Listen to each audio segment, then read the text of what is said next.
नमस्कार दोस्तों, मैं उपेंद्र सिंह और आप देख रहे हैं हमारा यूट्यूब चैनल अनमोल स्टडी ऑनलाइन।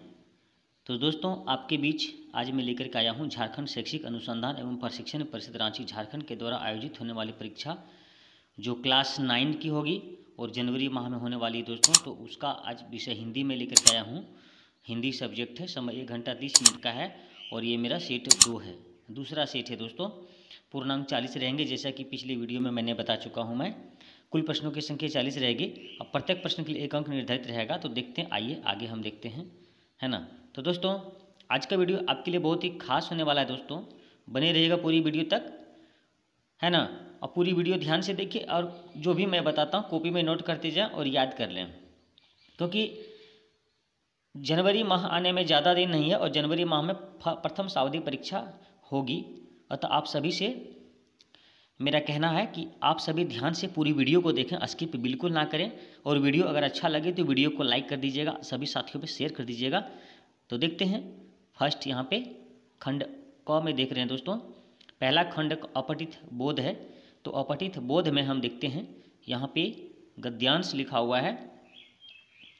गद्यांश है, गद्यांश को पढ़ते हैं और फिर हम लोग सवाल को बताएंगे। गद्यांश के आधार पर बहुत ही आसानी से आपको समझ में आ जाएगा, चिंता ना करें बिल्कुल। और मेरे क्लास में आपको बिंदास होकर पढ़ाई करना है, टेंशन एकदम नहीं लेना है, क्योंकि मैं पढ़ाता हूँ बिंदास होकर के। आप भी रहिए बिंदास, मज़ा आने वाला आज की वीडियो में। तो दोस्तों, पढ़ते हैं गद्यांश। गद्यांश देखते हैं। किसी भी काम को जब हम समय पर पूरा करते हैं तब उसका महत्व अधिक बढ़ जाता है।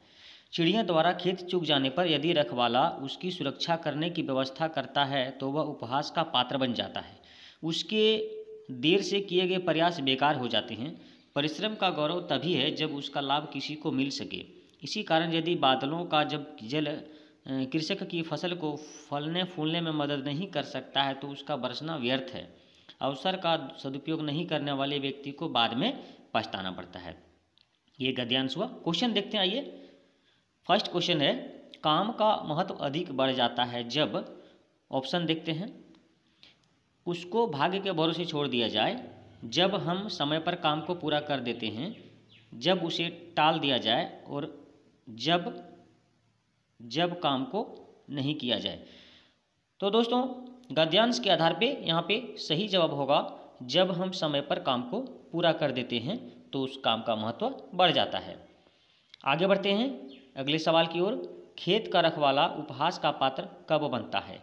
ऑप्शन है, जब खेत में पौधे नहीं उगते हैं, खेत की रखवाली करता है, चिड़ियों का इंतजार करने पर, जब वह खेत में काम करता है। तो दोस्तों, गद्यांश के आधार पे यहाँ पे सही जवाब होगा चिड़ियों का इंतजार करने पर। कहने का मतलब कि जब चिड़ियों का हम इंतजार करेंगे, आएगा और हमारा चिड़िया को चुगेगा, हमारे फसल को चुगेगा, तब हम रखवाली करेंगे तो ये उस समय खेत का जो रखवाला है उपहास का पात्र बन जाता है। आगे देखते हैं। अगला क्वेश्चन है, परिश्रम का गौरव किसमें है?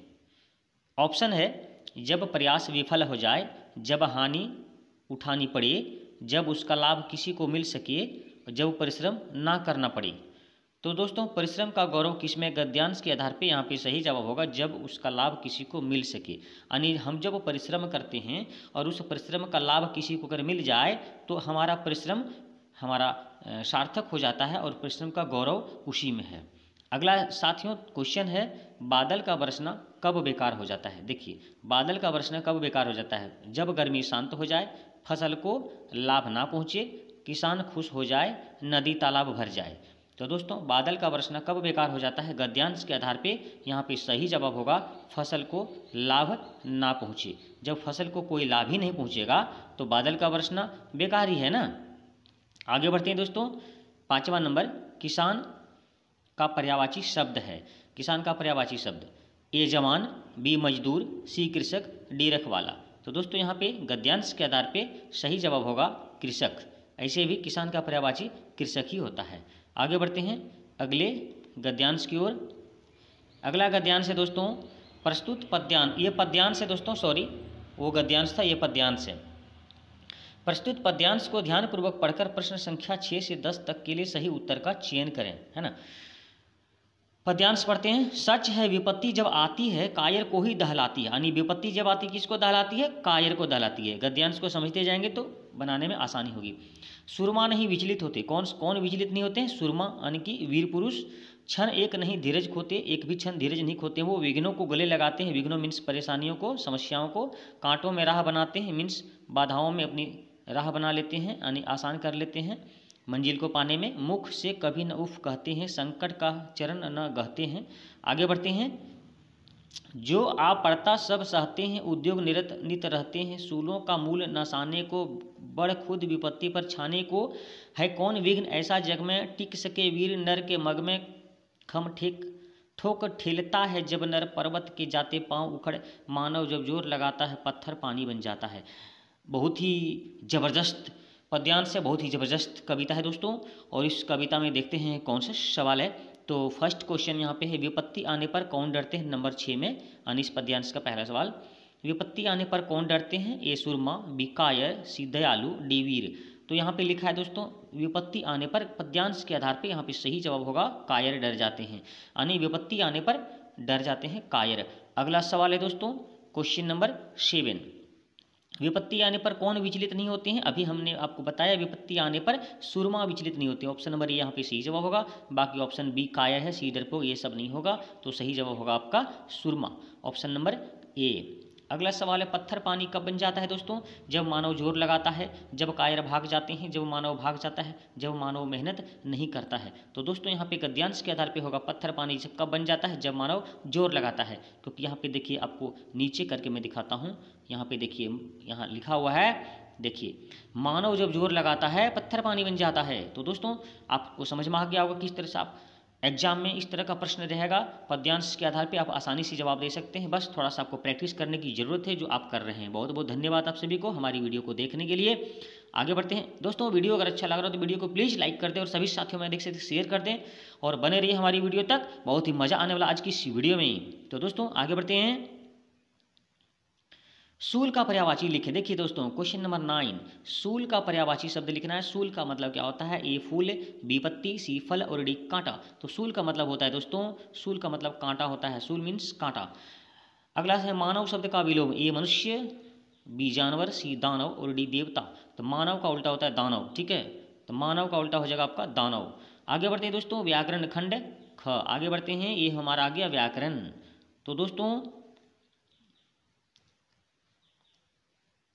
यहाँ पे खंड ब व्याकरण है। और 11 नंबर देखते हैं, सुगंध शब्द में किस उपसर्ग का प्रयोग हुआ है? उपसर्ग क्या है? आइए इसको पहले समझ लेते हैं। देखिए दोस्तों, मान लीजिए कोई शब्द आपका है, जैसे यहाँ लिखेंगे हम गंध लिख लेते हैं। जैसे मान लीजिए ये मेरा गंध है, तो गंध एक शब्द है, इसमें अगर हम सु लगा देंगे तो हो जाएगा सुगंध।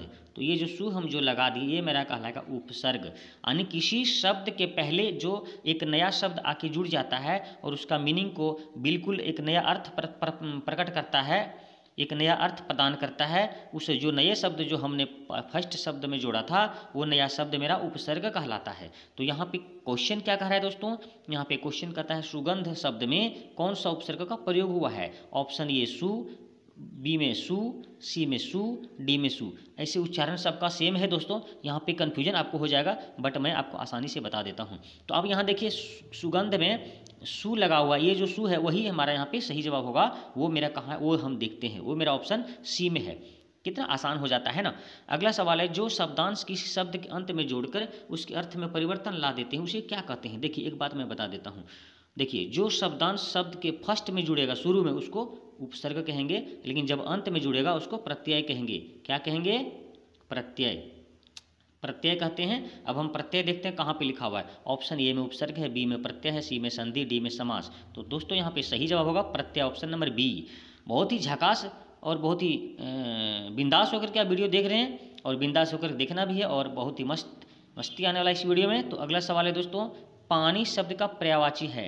ए नदी, बी अग्नि, सी जल और डी बादल। तो दोस्तों पानी का पर्यायवाची आपका हो जाएगा जल, ठीक है। बहुत ही आसानी से आप समझ सकते हैं इस चीज़ को। अगला देखते हैं क्वेश्चन नंबर 14 यानी 14। यहाँ पे देखते हैं दोस्तों,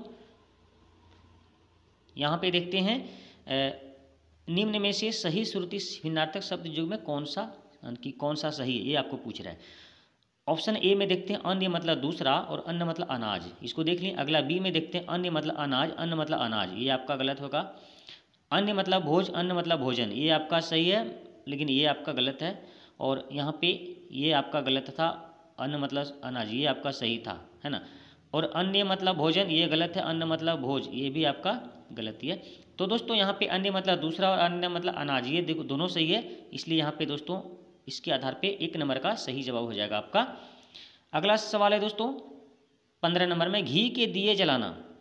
देखिए दोस्तों, घी के दिए जलाना मुहावरे का सही विकल्प क्या है? घी बर्बाद करना फर्स्ट है, दूसरा दुखी होना। आगे देखते हैं।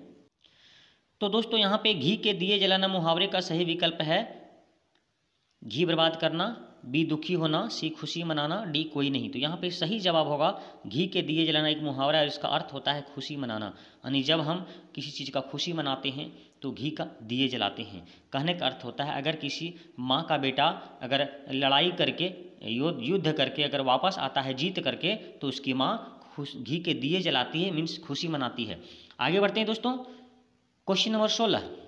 देखिए दोस्तों 16 क्वेश्चन नंबर में क्या कर रहा है, राम प्रतिदिन विद्यालय जाता है, रचना के आधार पर वाक्य भेद बताइए। ए है सरल, बी संयुक्त, सी मिश्र और डी योगरूढ़।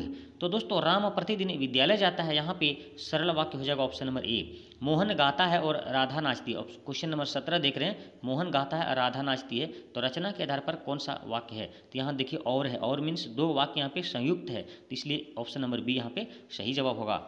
आगे बढ़ते हैं दोस्तों, क्वेश्चन नंबर 18। शब्द संज्ञा या सर्वनाम की विशेषता बताते हैं, वे क्या कहलाते हैं? दोस्तों यहाँ पे खाली जगह दिया हुआ है, ए विशेष्य, बी विशेषण, सी प्रविशेषण, डी क्रिया विशेषण। तो दोस्तों यहाँ पे सही जवाब होगा विशेषण, यानी कि ऑप्शन नंबर बी। जो शब्द संज्ञा अथवा सर्वनाम की विशेषता को बतलाता है वो विशेषण कहलाता है। जैसे कि दोस्तों अगर हम लिखेंगे राधा, राधा सुंदर लड़की है, तो दोस्तों राधा की विशेषता कौन बतला रहा है? सुंदर शब्द बतला रहा है, सुंदर शब्द बतला रहा है। तो राधा कैसी है? सुंदर है, तो सुंदर उसकी विशेषता बतलाया, यानी सुंदर शब्द यहाँ पे विशेषण बन जाएगा।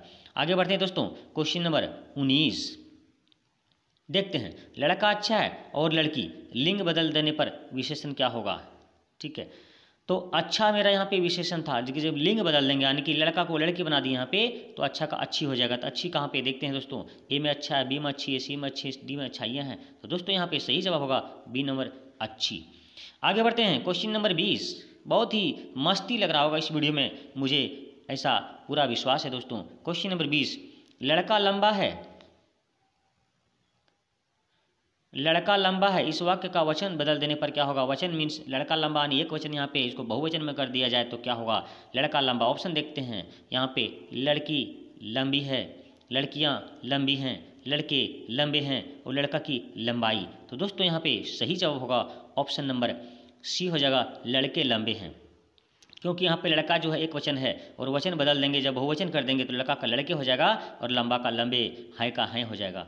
ठीक है दोस्तों, आगे बढ़ते हैं। खंड ग पाठ्य पुस्तक के आधार पे हम देखते हैं कौन कौन से सवाल हैं। खंड ग पाठ्य पुस्तक निर्देश, प्रस्तुत पद्यांश को ध्यानपूर्वक पढ़कर प्रश्न संख्या 21 से 25 तक के लिए सही उत्तर का चयन करें। यहाँ पे देखिए मेरा पद्यांश दिया हुआ है, तो दोस्तों देखते हैं इस पद्यांश को, देखते हैं। खंड ग पाठ्य पुस्तक से है, यहाँ पे क्वेश्चन नंबर 21 से 25 तक के लिए सही उत्तर का चयन करना है इस पद्यांश के आधार पर। तो पहले लिखा हुआ है पद्यांश को ध्यानपूर्वक पढ़िए, तो पहले इसको पढ़ लेते हैं। ठीक है, पद्यांश है, संतों भाई आई ज्ञान की आंधी रे, भ्रम की टाटी सबे उड़ानी, माया रहे न बांधी, हिति चित्त की दवे थूनी गिरानी, मोह बलिंदा टूटा, तृष्णा छानी परी घर उपरी, कुबधी का भांडा फूटा, जोग जुगती करी संतो बांधी, निर्चू चुवे न पानी, कूड़ कपट काया का निकस्या, हरि की गति जब जानी, आंधी पीछे जो जल बूटा, प्रेम की हरि न भीनो, कहे कबीर भान के प्रगटे, उदित भया तम खीना। तो दोस्तों ये हमारा पद्यांश बहुत ही जबरदस्त है और इसके बाद हम सवाल को देखते हैं। क्वेश्चन नंबर 21 देखते हैं। क्वेश्चन नंबर 21 यहाँ पे है, प्रस्तुत पद के रचनाकार कौन है? ए में सूरदास, बी में कबीरदास, सी में तुलसीदास और डी में रैदास। तो प्रस्तुत पद्यांश के आधार पर यहाँ पे सही जवाब होगा कबीरदास। आगे बढ़ते हैं दोस्तों, क्वेश्चन नंबर 22। क्वेश्चन नंबर 22 में कहता है ज्ञान की आंधी का भक्तों के जीवन पर क्या प्रभाव पड़ता है।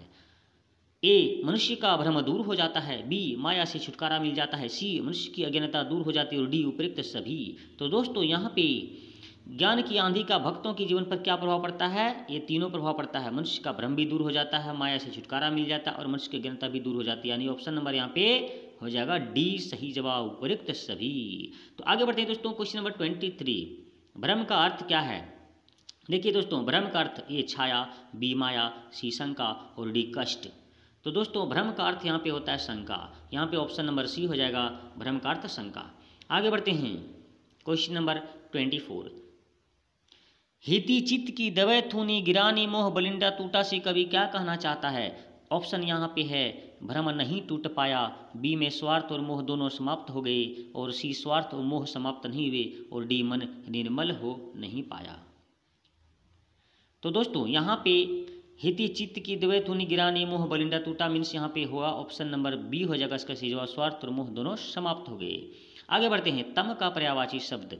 तम का पर्यायवाची शब्द क्या होगा दोस्तों। तम मतलब अंधेरा होता है, देखते अंधेरा कहाँ लिखा हुआ है, ए में रोशनी, बी में अंधेरा, सी में उजाला, डी में भ्रम। तो यहाँ पे दोस्तों होगा सही जवाब अंधेरा। आगे बढ़ते हैं, निर्देश में देखिए क्या लिखा हुआ है। निम्नलिखित प्रश्नों के सही विकल्प का चयन कीजिए। 26 नंबर में कबीर की मृत्यु कब और कहाँ मानी जाती है। बहुत ही इंपॉर्टेंट प्रश्न है दोस्तों, कबीर की मृत्यु कब और कहाँ मानी जाती है। ऑप्शन ए में 1518 मगहर में, बी 1518 काशी में, सी 1398 काशी में, और डी 1398 मगहर में। तो दोस्तों यहाँ पे सही जवाब होगा आपका ऑप्शन नंबर ए, 1518 मगहर में हुआ था कबीर की मृत्यु। आगे देखते हैं, कबीर किस में विश्वास करते थे। ए राम रहीम की एकता में, बी धैर्य में और धर्म में, और सी जाति पाति में, और डी मंदिर मस्जिद में। तो दोस्तों यहाँ पे सही जवाब होगा आपका ऑप्शन नंबर ए, राम और रहीम की एकता में कबीर विश्वास करते थे। आगे बढ़ते हैं दोस्तों, मुक्ता फल का क्या अर्थ है। तो दोस्तों यहाँ पे मुक्ता फल का अर्थ हो जाएगा, देखते हैं ऑप्शन ए मोती, बी हीरा, सी सोना, डी चांदी। दोस्तों यहाँ पे सही जवाब होगा आपका मोती, मुक्ता फल का अर्थ मोती होता है। अगला देखते हैं दोस्तों, कबीर ने हस्ती किसे कहा है। तो ऑप्शन देखते हैं ए संसार, बी ज्ञान, सी अज्ञान, और डी मूर्खों। तो दोस्तों यहाँ पे सही जवाब होगा कबीर ने हस्ती अज्ञान को कहा है। आगे देखते हैं दोस्तों, साधु किसकी निंदा करते हैं। साधु किसकी निंदा करते हैं। तो यहाँ पे देखते हैं ए सज्जनों का, बी दुर्जनों का, सी गरीबों का, डी अमीरों का।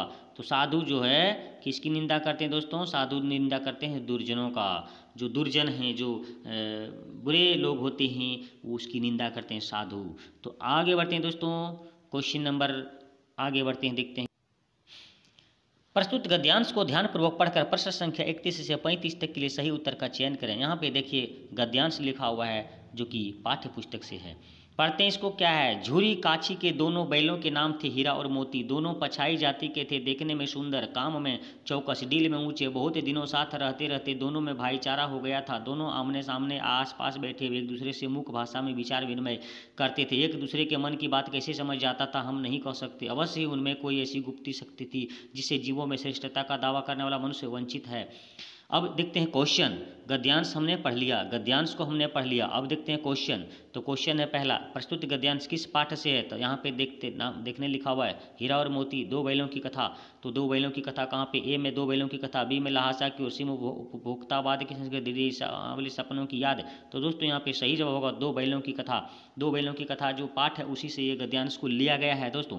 तो अगला सवाल है, देखते हैं दोस्तों 32। दोनों बैलों के क्या नाम थे। देखिए हीरा और मोती थे। यहाँ पे देखते हैं हीरा मोती कहाँ पे थे। ए में झूरी और काछी, बी में हीरा मोती दोस्तों, सी में गया भैरव, और डी में सोना और रूपा। तो दोस्तों यहाँ पे सही जवाब होगा ऑप्शन नंबर बी, हीरा और मोती। अगला बैल किस जाति के थे दोस्तों। ऑप्शन देख लेते हैं, ए में देसी, बी में देहाती, सी में पचपहाड़ी, और डी में पछाई। तो दोस्तों यहाँ पे सही जवाब होगा ऑप्शन नंबर डी, बैल किस जाति के थे, पचाही जाति के थे। आगे बढ़ते हैं दोस्तों, दोनों बैल एक दूसरे से विचार विनिमय कैसे करते थे। दोनों देखते हैं, ए में बोलकर, बी में लिखकर, सी में मुख्य भाषा, डी में मुख्य भाषा। तो दोस्तों यहाँ पे सही जवाब होगा मुख्य भाषा। देखिए जैसे कि आपको गद्यांश में दिया हुआ, आइए हम आपको दिखाते हैं गद्यांश में दोनों बैल कैसे बात करते थे। देखिए दोस्तों यहाँ पे लिखा है दोनों बैल एक दूसरे से मुख्य भाषा में विचार विनिमय करते थे, यानी बात करते थे। ठीक है, और उसके पहले वाले सवाल में देखिए दोस्तों क्या था, दोनों में भाईचारा हो गया। ये क्या कहता है, पछाई जाती, ये देखिए पछाई जाती, दोनों का नाम हीरा मोती। ये देखिए सारे यहीं पे मिल जा रहा है, आपको टेंशन ज़्यादा लेने की जरूरत नहीं है दोस्तों। आगे बढ़ते हैं, दोनों बैल एक दूसरे के ये हो गया आपका। आगे बढ़ते हैं क्वेश्चन, साथ साथ रहते दोनों बैलों में क्या हो गया था, साथ साथ दोनों बैलों में क्या हो गया था, घृणा हो गया था, नहीं होगा, भाईचारा हो गया था, बिल्कुल सही है। सी में नफरत, डी में दुख, तो यहाँ पे सही जवाब होगा आपका दोस्तों क्वेश्चन नंबर बी, भाईचारा हो गया था। आगे बढ़ते हैं दोस्तों, अगला सवाल है ल्हासा की ओर पाठ के लेखक कौन है। देखिए ए प्रेमचंद, ए में क्या है, ए में प्रेमचंद, बी में राहुल सांकृत्यायन, डी में सी में साबिर हुसैन और डी में महादेवी वर्मा। तो ल्हासा पाठ की ओर लेखक कौन है दोस्तों, इसका सही जवाब होगा राहुल सांकृत्यायन, ये होगा इसका सही जवाब। आप याद कर लें और नोट भी कर लें। अगला सवाल है सही लेखक के साथ दूसरा व्यक्ति कौन था, ल्हासा की ओर पाठ के आधार पर बताइए। ए में सुमित, बी में सुमति, सी में सुमिति और डी में सुमंत। तो दोस्तों इस पाठ के आधार पर लेखक के साथ जो दूसरा व्यक्ति गया था वह था सुमति, याद रखिएगा। आगे देखते हैं क्वेश्चन नंबर 38।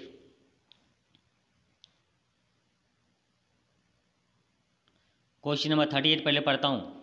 मैं अब पुस्तकों के भीतर था, नीचे दिए गए विकल्पों में कौन सा सही है। आगे बढ़ा के देखते हैं, ऑप्शन देख लेते हैं। लेखक पुस्तकों की शेल्फ के भीतर चला गया, ए। बी में लेखक के चारों ओर पुस्तकें ही थी, सी में पुस्तक में लेखक का परिचय और चित्र छपा था, डी लेखक पुस्तकें पढ़ने में रम गया था। तो दोस्तों यहाँ पे सही जवाब होगा ऑप्शन नंबर डी, लेखक पुस्तकें पढ़ने में रम गया था। इतना रम गया था कि वो कितना रम गया था कि क्या क्या आ गया, पुस्तकों के भीतर था, यानी पुस्तक पढ़ते पढ़ते पूरा रम गया था। आगे देखते हैं दोस्तों क्वेश्चन नंबर 39। सांवले सपनों की याद पाठ में लेखक ने किस प्रसिद्ध पक्षी वैज्ञानिक का चित्र प्रस्तुत किया है। दोस्तों ऑप्शन देखते हैं, साबिर अली, सालिम अली, मोहम्मद अली, सुभान अली। दोस्तों यहाँ पे सही जवाब हो जाएगा सालिम अली, ये पक्षी विज्ञानी थे, इन्हीं का चित्र इस सांवले सपनों की याद पाठ में लेखक ने लिखा है, प्रस्तुत किया है। अगला है दोस्तों इस वीडियो का अंतिम सवाल, सालिम अली की पत्नी का नाम क्या था। बहुत ही जबरदस्त प्रश्न है दोस्तों। ए तमन्ना, बी तहमीना और सी तबस्सुम और डी तस्लीमा। तो दोस्तों यहाँ पे सही जवाब होगा सालिम अली की पत्नी का नाम तहमीना था, तहमीना, याद रखिएगा तहमीना। तो दोस्तों आज हमने दोस्तों सेट 2 हिंदी का सेट 2 हमने ख़त्म कर दिया। तो कैसा लगा वीडियो आप कमेंट में बताइए। अगर वीडियो अच्छा लगा हो तो वीडियो को लाइक कर दीजिएगा, अधिक से अधिक साथियों में शेयर कर दीजिएगा, ताकि इस वीडियो का भरपूर फायदा आप तो उठेबे किए, आपके साथ अन्य साथी लोग भी उठा सकेंगे। तो ठीक है दोस्तों, और एक बात और दोस्तों, अभी तक अगर हमारे चैनल को सब्सक्राइब नहीं किए हैं तो आपसे फिर से एक बार गुजारिश है कि हमारे यूट्यूब चैनल को सब्सक्राइब करें और बेल आइकन को प्रेस करें। तो ठीक है दोस्तों, मिलते हैं नेक्स्ट वीडियो में एक दूसरा सेट लेकर के, तब तक जय हिंद, वंदे मातरम।